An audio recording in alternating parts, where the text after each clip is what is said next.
Hi everybody, this is Keith. I've got a new script to demo today. This is called Token Home.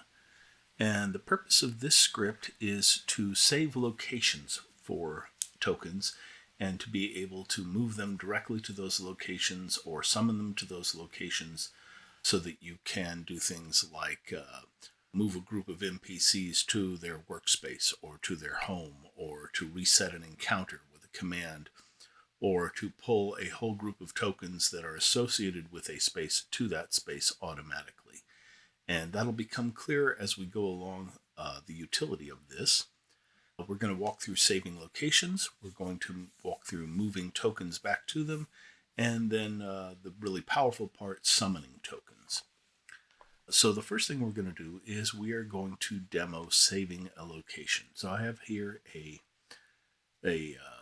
encounter area set up. We've got our 4 PCs up here at the top, and we have a whole bunch of sneaky goblins all in ambush positions around this area. And this is pretty much how I want to set up the situation. And let's say I want to run this multiple times for different groups. I want to run a test battle to figure out some tactics and things like that. So what I want to do is I want to be able to move these tokens around, and when I'm all finished, send them all back to their starting points. So what I'm going to do first is I'm going to use Token Home to set a location for them. And Token Home allows you to set an unlimited number of locations to any individual token. And so what I'm going to do here is I'm going to demonstrate it with this guy right here. I'm just going to type home. That is the base command. And we are going to set L1. And that means that I'm invoking the home script. I'm going to set a location, and I am going to set that to location 1. And so I go ahead and I hit that. Now, if I move that token anywhere else on the board, I can type home --L1, hit return, and that token will immediately go back to that space. I can do this for a whole bunch of tokens, so I'm just going to select every goblin on the board. And I'm going to go back and I'm going to set all of those to location L1. Now, let's say that the players are going to be going there earlier in the day. I don't want the goblins available yet, so I'm going to move them off of the page. And I'm just going to kind of move them into a group here. And let's say that I want to have that off-board position saved as well. Then I can easily go with !home --set, and this time it's --L2. So that's going to be their location L2, and I want to save that, do that for every token, every goblin token on the board. So now I've got 2 locations saved for each of the goblin tokens, an ambush position and a not there or off the board position. So let's say that the NPCs are going to be doing something there earlier in the day, before the goblins get there. Maybe they're scouting the area or something like that. I don't want the goblins available. They're all off the board there. They can't be seen. And now the PCs have come back later after the goblins have set up their ambush. I want to send them to L1. So the command now is going to be !home --L1. And it's going to send all of the selected tokens to their L1 position. I hit enter, and all of those goblins are immediately going to go to their ambush positions. Let's say I've set that up, and wow, the PCs decide, oh, we want to go back there. There's one thing we forgot. I don't want to have those goblins there. I can type home --L2, send them all back to that space on the edge. So this is a quick way of setting up an encounter. Let's say also that you're a gamer or you're a GM who runs for multiple groups. Maybe they're all going through the same adventure, and you want to use the same game map. You can use this to set up and reset a command or an encounter very quickly. So that is the basics of setting and recalling a location. You can also clear a location. The command for that would be, let's go ahead and select one of these. That would be home or exclamation point home dash dash clear, and we're going to clear their L1 dash dash L1 position. That one no longer has an L1 position. If I tell them all to go back to L1, that guy is going to stay behind because I have cleared his position.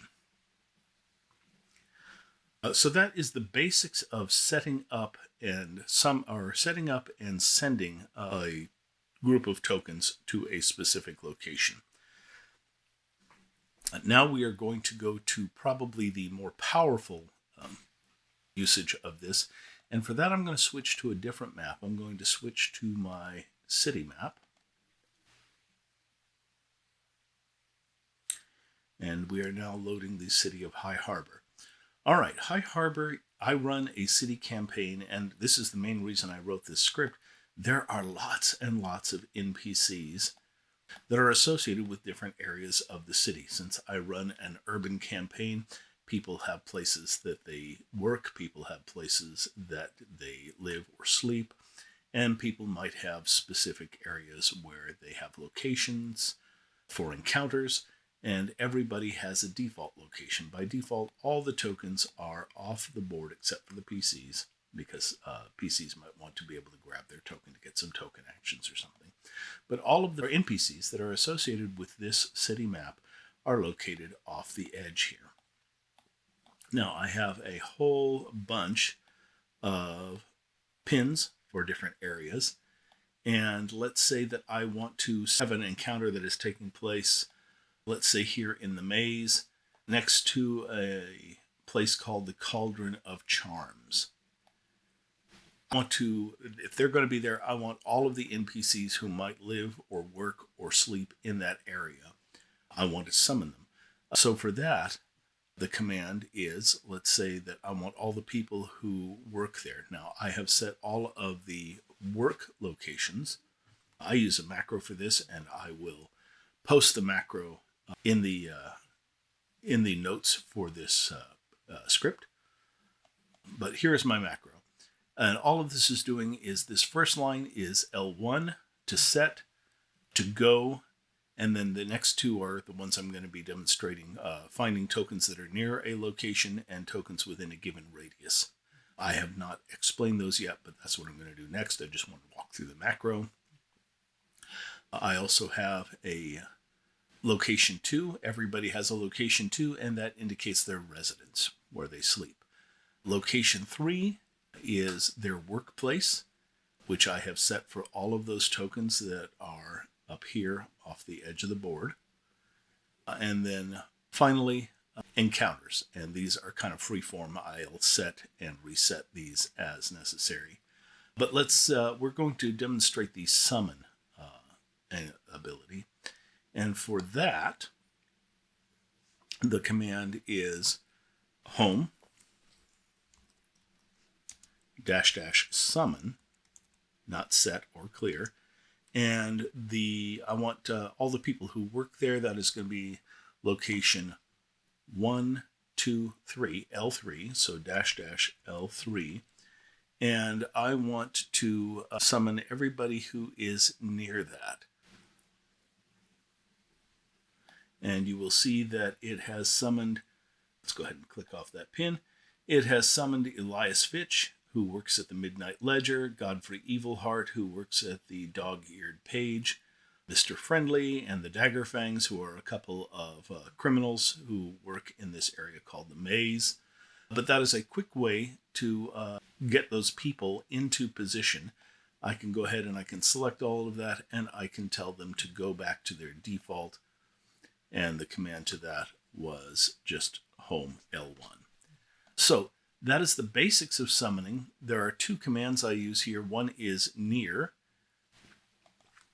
And near basically just gets everything within the general vicinity. You can also change that to a specific radius, so you can broaden it to say within everything within 1,000 pixels. So let's go ahead, let's choose the dog-eared page this time.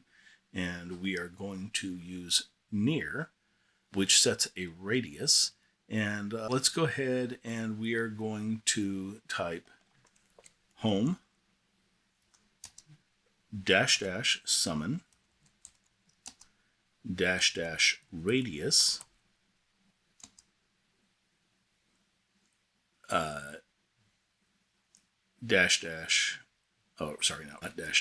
radius pipe 1,000. You can either go by pixels or you can go by grid squares.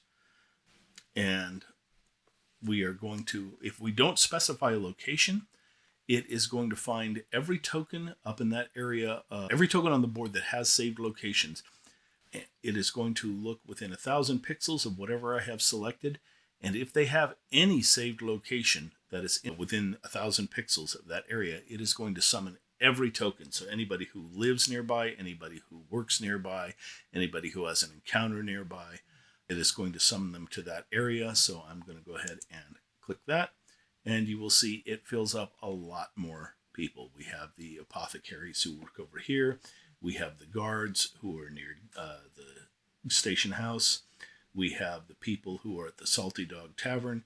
Many, many more. You can also see that this will also respect, if you set a location on the GM layer, it will move them back to the GM layer, or will keep them on the GM layer. So you can set up encounters with people who are on the GM layer and then later on move them to the token layer if you want. You could do that with another token home command.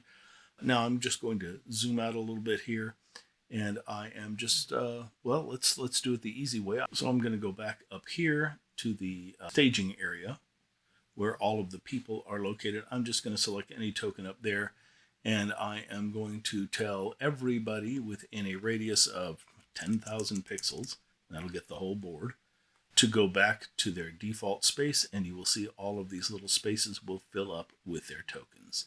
And everybody is back in place, and the area that we were looking at the map, on the map,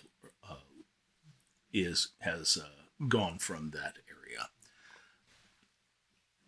So that is the basics of Token Home. This stuff right here at the bottom of my macro, that has to do with Token Sync, which is another script that I have created. I'll put a link in the show notes for this, and I'll also put a link on the screen so you can see how Token Link goes, but that is a different script entirely.